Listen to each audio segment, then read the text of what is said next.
को हम वोट दिए तो SC ST reservation and OBC reservation निकालने वाले, संविधान को बदलने वाले, तो ये नुकसान सीधा सीधा उनके घर को पहुंच रहा है। अभी चुनाव में वेलफेयर एंड डेवलपमेंट के बारे में कोई चर्चा नहीं है।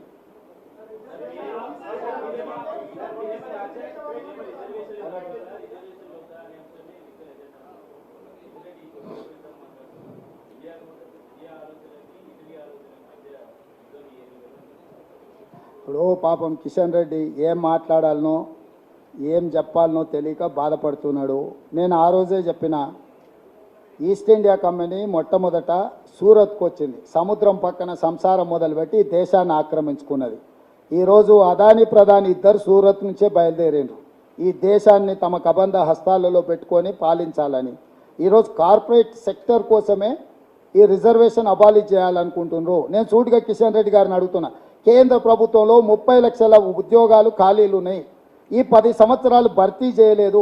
ఒకవేళ ఈ 30 లక్షల కేంద్ర ప్రభుత్వ ఖాళీలను భర్తీ చేసినుంటే ఇందులో 15 లక్షలు స్ట్రైట్గా జనరల్ మెరిట్ వచ్చే వాళ్ళని వదిలేస్తే 15 లక్షలు SC ST OBC వెల్ ఎడ్యుకేటెడ్కి ఉద్యోగాలు వచ్చి ఉండేటివి.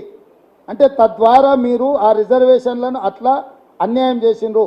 రెండవది, BSNL, LIC, రైల్వేస్, ఎయిర్పోర్ట్ అన్ని నేషనల్ కంపెనీస్ నవరత్నాస్ అమ్మడం వల్ల ప్రభుత్వ ఉద్యోగాలు దొరకడం లేదు, అవన్నీ ప్రైవేటైజ్ అయిపోయినాయి ఈరోజు. సో ప్రభుత్వ రంగ సంస్థల్ని ఏర్పాటు చేసి 60 లక్షల కోట్ల రూపాయల మొత్తం ఆస్తులను సృష్టించి అందులో రిజర్వేషన్లు అమలు చేసి ఉద్యోగ నియామకాలు కాంగ్రెస్ పార్టీ చేపట్టింది. ఇవాళ వాటన్నిటిని అమ్మడం ద్వారా ఈ దేశంలో ఉండే SC ST OBCలకే ఎక్కువ నష్టము. అవన్నీ కార్పొరేట్ కంపెనీల చేతులకు వెళ్ళిపోయిన తర్వాత వాళ్ళు ఫస్ట్ కార్పొరేట్ కంపెనీకి ఒక సంస్థ పోయిందంటే ఫస్ట్ రిజర్వేషన్లను తీసేస్తారు.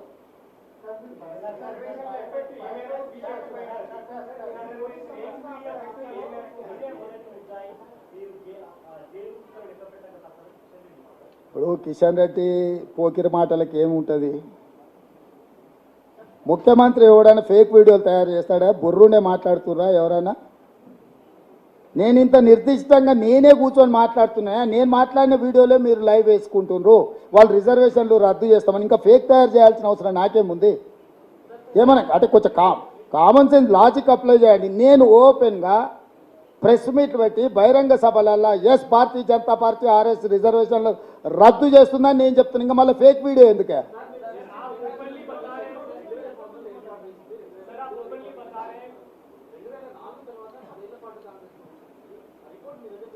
అందుకనే మేము వచ్చినాం కాబట్టి అది అమలు జరగలేదు, ఆపిపెట్టినాము. మేము వచ్చినాం కాబట్టి రిజర్వేషన్లు రద్దు కాలేదు. 2004లో నిజంగానే బీజేపీ గవర్నమెంట్ మళ్ళీ వచ్చినుంటే ఇవన్నీ వ్యవహారాలు చేసేటోళ్ళు. ఈయన వచ్చిన తర్వాత చాలా విషయాలు చేసిండు. ఇప్పుడు అందుకే ఎప్పుడు కూడా బీజేపీ కానీ జనతా పార్టీ కానీ ఎందుకు చేయలేదంటే వాళ్ళకి ఏ రోజు కూడా అబ్సల్యూట్ మెజారిటీ లేదు.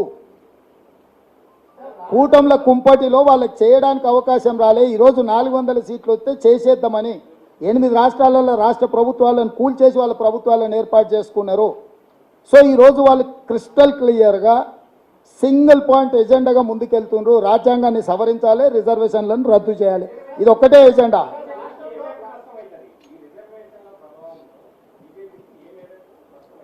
అది మీరు చెప్పాలి, నాకైతే తెలుస్తుంది. ప్రజలకు నష్టం అవుతుంది, దళితులకు గిరిజనులకు బలహీన వర్గాలకు 100% నష్టం అవుతుంది.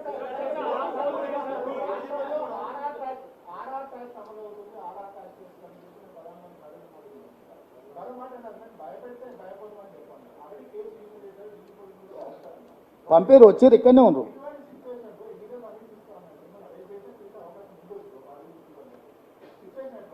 ఎట్లుంటుందా ఎదుర్కొంటా. నేను అదే చెప్పిన, ఒక ఆయనకు అనుభవం ఉంది, 10 ఏళ్ళు గట్లనే చూసింది కదా, ఆయన అడుగురు అని చెప్తా, ఆయన కన్సల్టెంట్గా పెట్టుకోండి అని సజెషన్ చేస్తున్న వాళ్ళకు. ఇట్లనే బెదిరిస్తే ఏమైతే చివరికి ప్రజలు ఏం తీర్పిస్తారు? తెలంగాణ ప్రజలు. ఇది నా మీద దాడి కాదు, తెలంగాణ ప్రజల మీద దాడి, దళితులు గిరిజనుల మీద దాడి. నేనేం నా సొంత ఎజెండా లేదు, నా సొంత మేనిఫెస్టో లేదు. నేను దళితుల గిరిజనులకు OBCలకు రిజర్వేషన్లు ఉండాలి